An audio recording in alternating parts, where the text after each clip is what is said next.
when Steve Witkoff is not in Russia receiving through a pretty not the most secure application classified information, he is in the Middle East trying to surrender to Hamas, which is what we'll be talking about today on the Daily Objective. Joining me is James Valiant, and I'll go to you, James, almost immediately. I'll just say what is in sort of the new proposal. But basically, Eden Alexander, the one of the remaining American hostage that is alive. Basically, there are 5 American hostages still in Gaza, but only Eden Alexander is believed to be still alive. So for his release and potentially, I think it might be like 5 actual hostages, and one of them would be American. For the exchange of that, Qatar has already sent this proposal to Hamas, who is most likely will reject it, but it would include basically Donald Trump issuing a statement calling for calm in Gaza and resumption of negotiations for a permanent ceasefire. Permanent ceasefire. Now, Hamas is, again, as I said, expected to reject since they would most likely demand more, either something actual rather than words, some actual, either Israel pulling out or something more, some more terrorists released. James, what do you make of this? Well, as we've said many, many times, any deal swapping hostages of any kind for the survival of Hamas is to only invite more hostage taking, more terrorism, more October 7th in the future. It is to reward them. In this particular case, it's of course just disgustingly egregious that Donald Trump, who's been saying they'll be held to pay if all the hostages aren't released by this date. First one was this day he became president, and or by this date, are all just a bunch of hot air, which of course destroys any kind of credibility. He didn't mean it. He was, not being sincere or serious, and he doesn't see that the problem really is in doing any hostage deal, even if it does get out this poor guy and others. There are, I believe, Israelis believe there's probably about 24 hostages that are still alive by Israeli estimates. And here it's even just partial number. Yeah, I would be opposed to any deal that would say all the hostages and Hamas gets to live and we get a permanent ceasefire. But here he's saying only some hostages get released, and I'll call for a permanent ceasefire and having Hamas forever in Gaza. That is totally unacceptable. Any dealing with Hamas is immoral and a sanction and a reward. And the survival of Hamas in Gaza is absolutely untenable. So here Trump is totally betrayed Israel, given in on it. I hope to hell that the reports are right, that Netanyahu will reject this outright, because that's really our only hope now. Apparently, Mr. Witkoff and Mr. Trump have agreed that if a handful of hostages, including the last living American, come out, that they will call for a permanent ceasefire, and that means Hamas will be remaining in Gaza to pull off another October 7th and take probably still more hostages because they will have been so well rewarded by the policy of taking hostages. So this is rewarding the policy of hostage taking. And it's a sanction for Hamas, and it's a formula for Hamas's survival. And therefore, it is evil on its face and can only mean that more innocent civilians will get raped, mutilated, killed, more babies slaughtered in residential areas, and more hostages taken. That can be the only outcome as far as I see here. I don't know when, I don't know to what degree, but if we allow Hamas to survive in Gaza, we lose. If Israel allows Hamas to survive in Gaza, it loses. The perpetual war goes on. More civilians will be killed and taken hostage. Yeah, It is not morally only repugnant, is my bottom line. I think this entire negotiating scheme of Witkoff, both in Russia and in the Middle East, is entirely morally repugnant. Dealing with aggressors, giving them sanction, moral sanction, and indeed material support. So I find it vile and despicable. yeah, and we'll talk about Russia a bit more on the reality show as one of the side topics. Uh, but well, the sort of the big point is also that even if Hamas is gone, the alternative most of the international sort of nations are proposing is that the Palestinian Authority would replace it, which again wouldn't change anything. Palestinian Authority already was in Gaza before, and it's not like it was handled in any way better, and not like the alternative. What we see in the West Bank, the parts that Palestinian Authority is controlling, is looking any better. Only occupation in Gaza will have a meaningful change when it comes to Gaza. Now, And we somebody need to get said, over that. We need to just either say, look, the Palestinian population needs to be corrected, removed, and we need to have permanent occupation of Gaza, full stop. And anything, if people say that's, oh, that's terrible, that's, no, we have to get over that. That's what obviously needs to happen. There is no other tenable solution than the removal of at least certain people from Gaza and Israeli occupation of Gaza. And we just have to accept that world. That is the only moral outcome here. The Palestinians are not fit to govern themselves, as I've said before. And certainly anyone who supports terrorism has no right to remain there.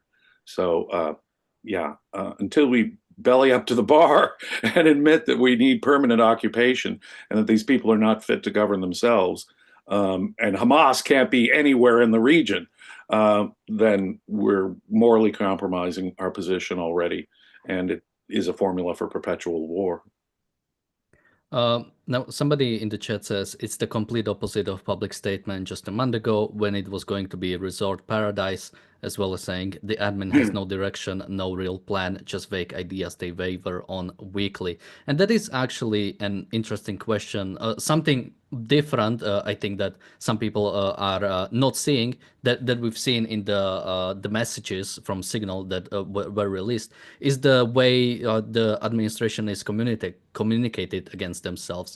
For people who've read it, it was about the Houthi strike, and JD Vance was sort of like disagreeing, saying maybe we should postpone it for a month. And the question is, Trump was not part of that conversation, but if Trump already said we will strike in Yemen, what are we discussing here? And if he didn't yet say, like, are they independently like acting when it comes to strike in Yemen, which should probably not happen. It should come from the Oh, commander we in know what they chief. were communicating, the timing of the attack, and some of the weapons that were going to be used in the attack. That's what was clearly communicated in this. What a blunder.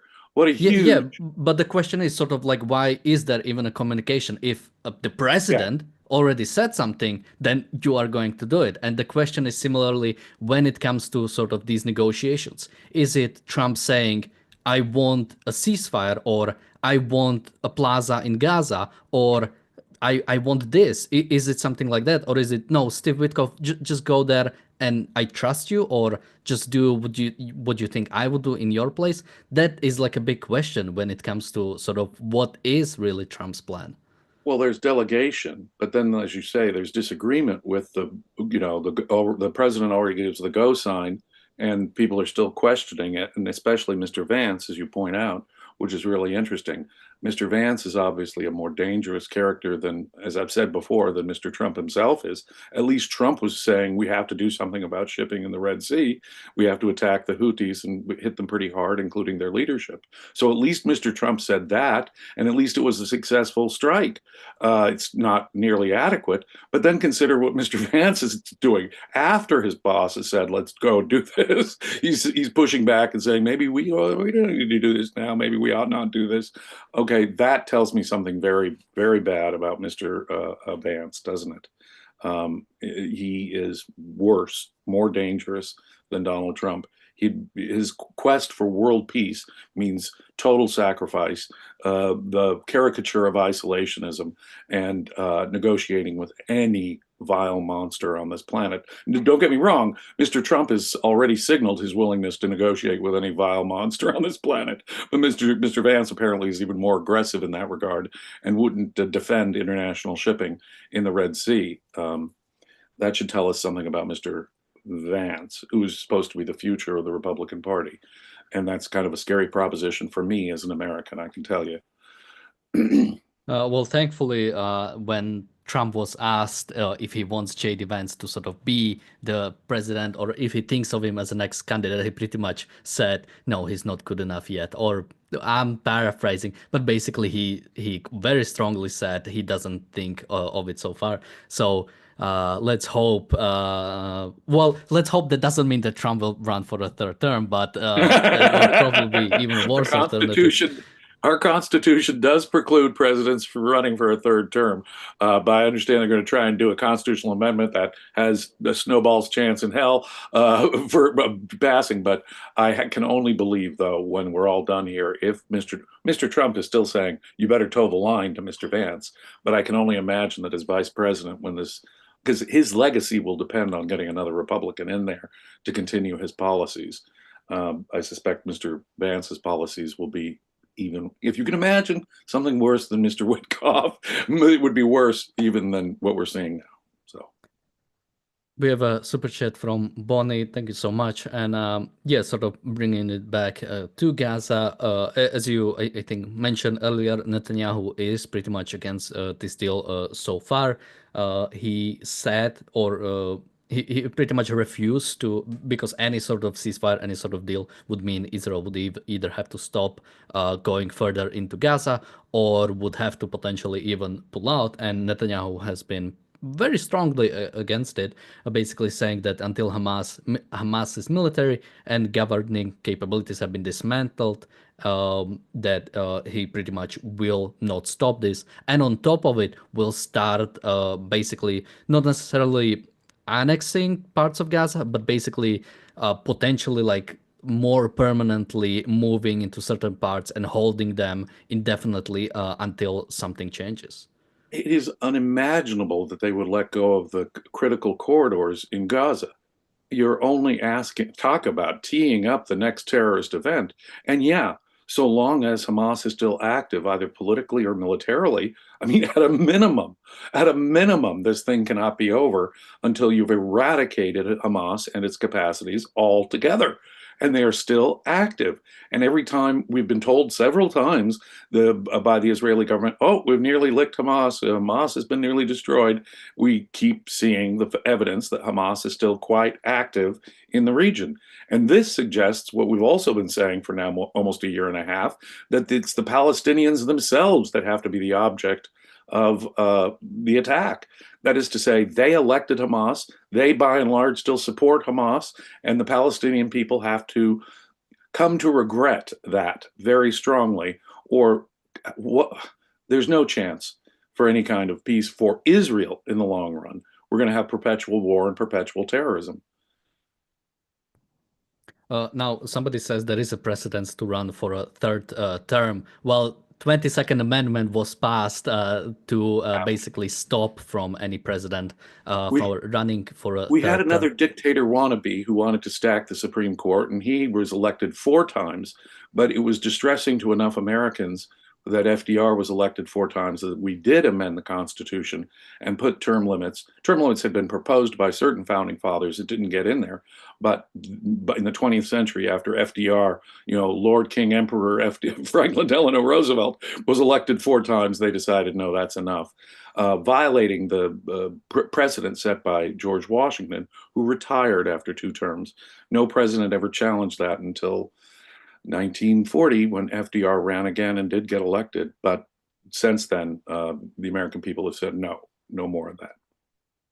Yeah, funnily enough, also people who could potentially take over presidency are also not eligible to run, meaning Obama couldn't run as a vice president if he tried to. Well, but also, even when it comes to the third term that some people were proposing for Trump, if Trump tries to run again, Obama's going to run again. And Trump is not going to beat Obama, which would be. Now we're looking at some really weird stuff. But as you point out, they're neither able to run for president or vice president under the terms of the amendment.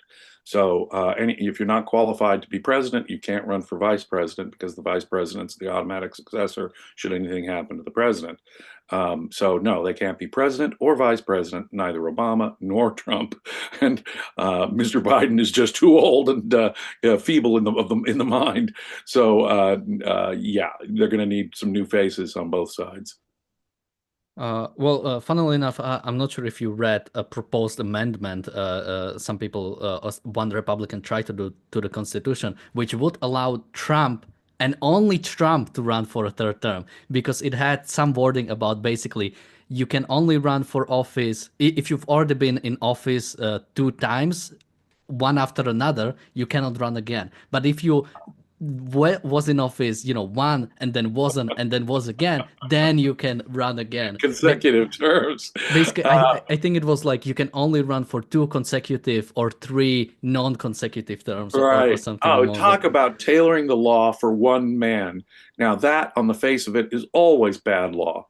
It should be it should reflect a universal principle for all time, one you're comfortable living with forever and always.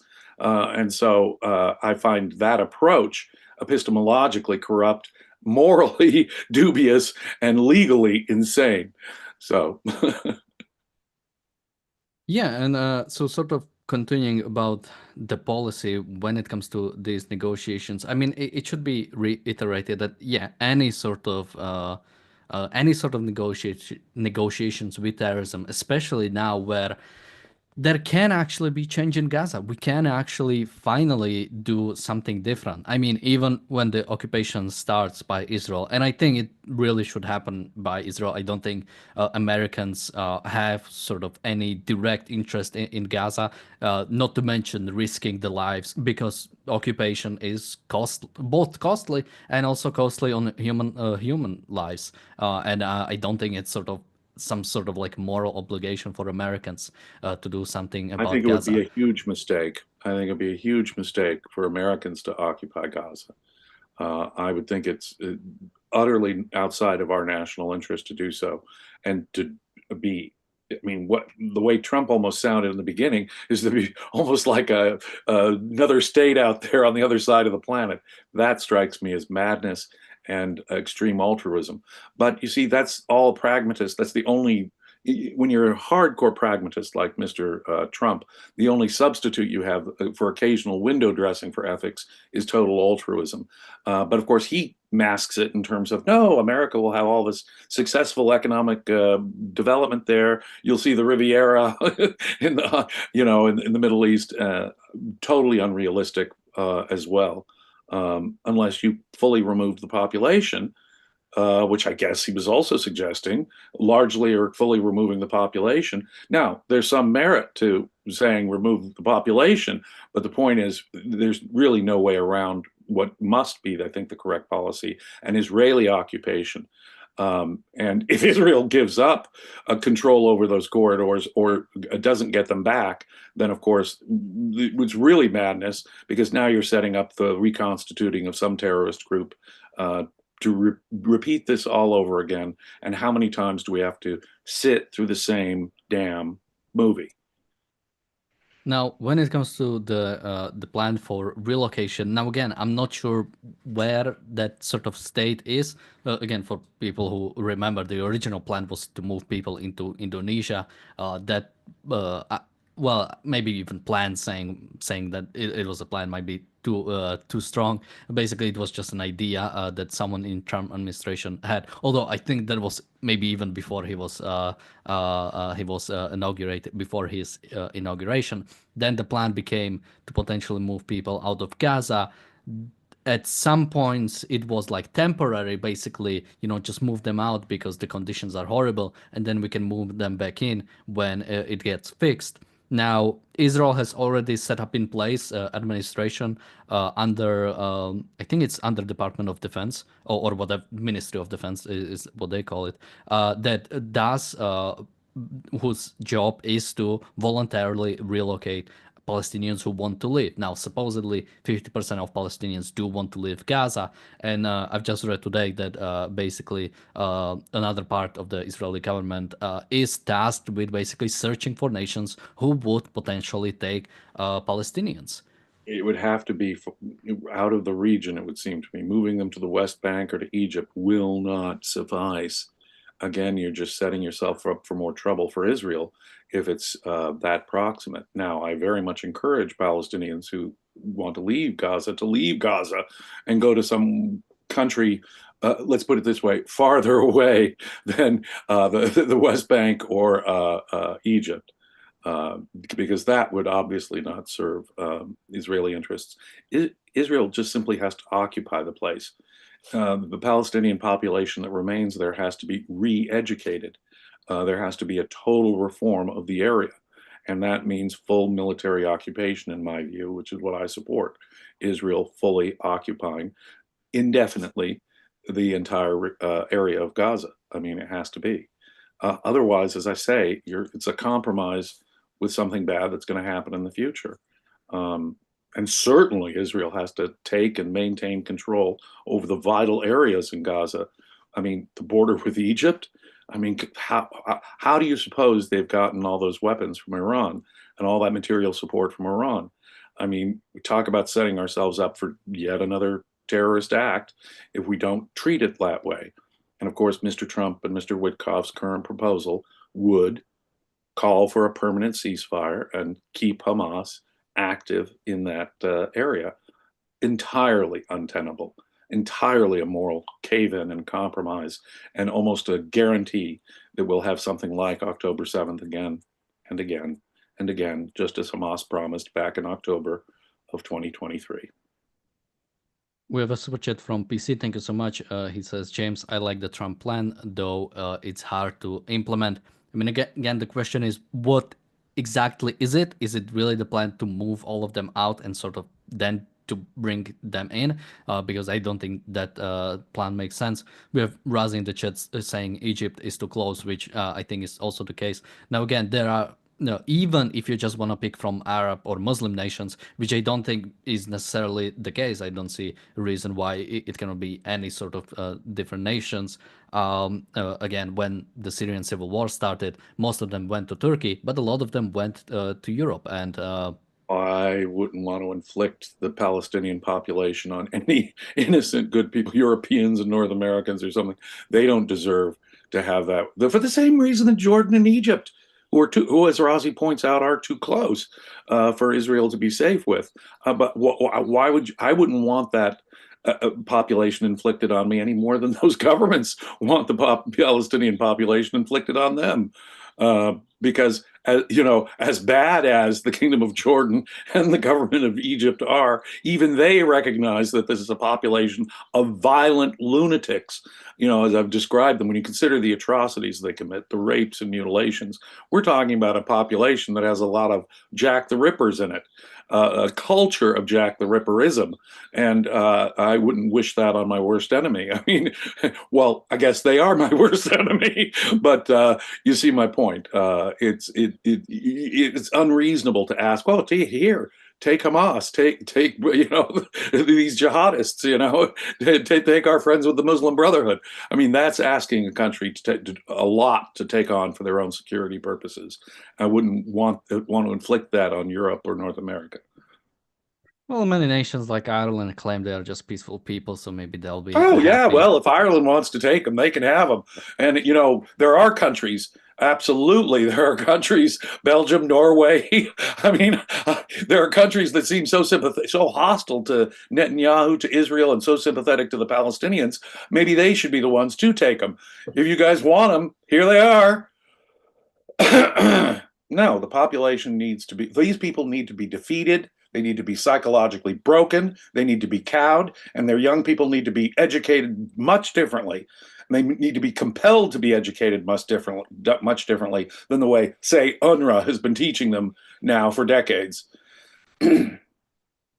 Well, with that, we have to wrap up a bit sooner today, but we have the reality show coming up in 5 minutes. Link for that is in the chat. We'll talk about some of the interesting Supreme Court rulings in Israel, as well as the changes that might come to the Supreme Court from Knesset that was just approved. It might get challenged, but we'll see. As well as we'll cover a little bit of what's happening in Russia and some of the other news when it comes to Lebanon, as well as there was a conference on anti-Semitism where Netanyahu spoke, and I think there is something to talk about there. James, any last thoughts? And No, but I mean, Witkoff and his dealings are turning out to be just as monstrously bad as I could see them coming from a mile away. And we talked about earlier, it's now all panning out and coming true. Trump's words were worthless when he said there'll be hell to pay. There won't be hell to pay, you know. And all I can hope is that Israel, and I think Israel will reject this, and that sort of pushes Trump into the necessity of at least some hell, if not the hell that he promised, which was an empty promise. well, with that, reality show is starting up in 4 minutes. Link for that is in the chat. Thank you, James, for joining me today. Thank you, everybody, for watching, and bye bye. Be safe.